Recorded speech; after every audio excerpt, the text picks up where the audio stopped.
ప్రవర్తిస్తుంది. ఇది చాలా ప్రమాదకరమైనటువంటి ధోరణి, ఇది ప్రమాదకరమైనటువంటి సాంప్రదాయం. తప్పులు చేసిన ప్రతి వారిని న్యాయస్థానాలు ప్రశ్నిస్తాయి, గుర్తుపెట్టుకోండి, వదిలేదు లేదు. ఎవరు తప్పు చేసినా ఆ న్యాయస్థానాలు వచ్చినప్పుడు అవి ప్రశ్నించేటటువంటి పరిస్థితి ఏర్పడుతుంది. ఒక లా అండ్ ఆర్డర్కి కానీ కేసు రిజిస్ట్రేషన్కి కానీ ఐపీసీ ఉంది. 307 ఐపీసీ అంటే ఏంటి? 307 ఎప్పుడు వేస్తారు? అవతల వాడిని చంపడానికి ప్రయత్నం చేసినప్పుడు వేస్తారు. అటు గిల్లంగానేనో లేకపోతే ఏంటేనో 307 వేయరు. దానికి వేరే సెక్షన్స్ ఉన్నాయి. 307 వేస్తే బెయిల్ రాదు కాబట్టి అందువల్ల 307 వేయండి, లోపల తోసేయండి. రెడ్ బుక్ లోకేష్ గారు చెప్తాడు, పోలీస్ యంత్రాంగం పనిచేస్తుంది. అలాంటి పోలీసులు మాత్రమే కీలకమైన పదవుల్లో ఉంటారు.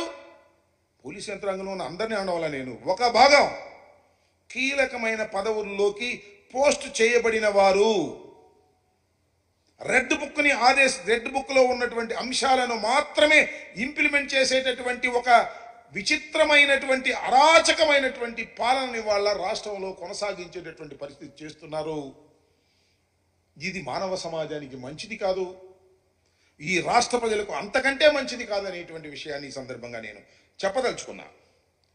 దాంతోపాటు ఇంకొక విషయాన్ని దృష్టికి తీసుకురావాలి ప్రజలకి. 11వ తారీఖు అంటే నిన్నగాక మొన్న ఒక విచిత్రమైన కేసు క్రైమ్ రిజిస్టర్ చేశారు.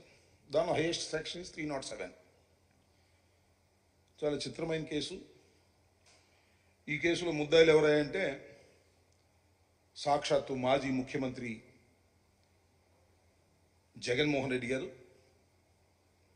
2 ఐపీఎస్ ఆఫీసర్స్, ప్రభుత్వంలో పనిచేసిన వాళ్ళు. జగన్మోహన్ రెడ్డి గారి ప్రభుత్వంలో కాదు పనిచేసింది వీళ్ళు, చంద్రబాబు నాయుడు గారి ప్రభుత్వంలో కూడా పనిచేశారు, రాజశేఖర రెడ్డి గారి ప్రభుత్వంలో పనిచేశారు, అంతకుముందు ప్రభుత్వంలో కూడా పనిచేశారు. దానిలో సునీల్ కుమార్ గారు మేము రాగానే వచ్చినతను కాదు, ఐపీఎస్ మేము ఇవ్వాలా, Indian police service. Jaganmohan Reddy గారు ఇవ్వాలా ఐపీఎస్, అంతకుముందు కూడా పనిచేశాడు చంద్రబాబు నాయుడు గారి ప్రభుత్వంలో కూడా ఆఫీసర్. అలాగే పిఎస్ఆర్ ఆంజనేయులు గారు రాజశేఖర్ గారు టైంలో పనిచేశారు. చంద్రబాబు నాయుడు గారి టైంలో నాకు బాగా గుర్తు, కమిషనర్ ఆఫ్ విజయవాడ. చంద్రబాబు నాయుడు గారి టైంలో గుంటూరు ఎస్పీగా పనిచేశారు. చాలా పేరు ప్రఖ్యాతులు సంపాదించారు. లా అండ్ ఆర్డర్ విషయంలో చాలా గట్టిగా ప్రవర్తించేటటువంటి వ్యక్తి అని ఆ రోజున చంద్రబాబు నాయుడు గారి ప్రభుత్వంలో కూడా కొనియాడబడినటువంటి వ్యక్తి. దాంతోపాటు మరొక పోలీస్ ఆఫీసర్, దాంతోపాటు మన Guntur medical GGH superintendent, superintendent ఇప్పుడు రిటైర్డ్ అయ్యారు, ప్రభావతి గారు. వీళ్ళ 5గురిని పెట్టి 307 అండ్ అదర్ సెక్షన్స్ వేసి కేసు బుక్ చేశారు. ఏమిటి దీని కేసుకు గల కారణాలు ఏంటి, ఎందుకు బుక్ చేశారు? నేను చాలా స్పష్టంగా చెప్తున్నా. ఇది చంద్రబాబు నాయుడు గారు, లోకేష్ గారు అని పేరేంటి, రాజు గారు, త్రిపులార్, ముగ్గురు కలిసి కుట్ర చేసి జగన్మోహన్ రెడ్డి గారిని ఇబ్బంది పెట్టాలి, జగన్మోహన్ రెడ్డి గారి మీద కూడా 307 కేసు వేసి ఒక వికృతమైన ఆనందాన్ని పొందాలి అనేటువంటి కుట్రతో ఈ కేసుని మొన్న 11వ తారీఖున రిజిస్టర్ చేశారు.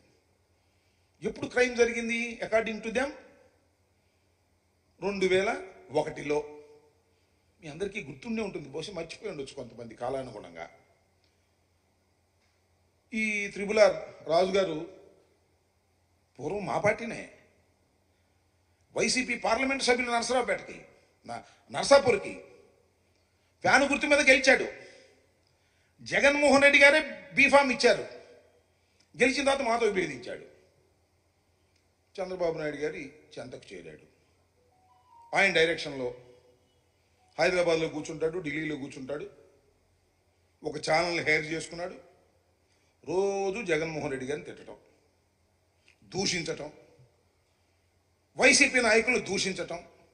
ఏ స్థాయిలో దూషించాడంటే వాడు వీడు వెధవ సన్నాసి ఈ రకంగా రోజు రెచ్చగొట్టే కార్యక్రమాలే, భయంకరంగా రెచ్చగొట్టే కార్యక్రమాలు. సంఘ విద్రోహ శక్తుల్ని రెచ్చగొట్టే ప్రయత్నాలు చూసిన తర్వాత అకార్డింగ్ టు లా, చట్ట ప్రకారం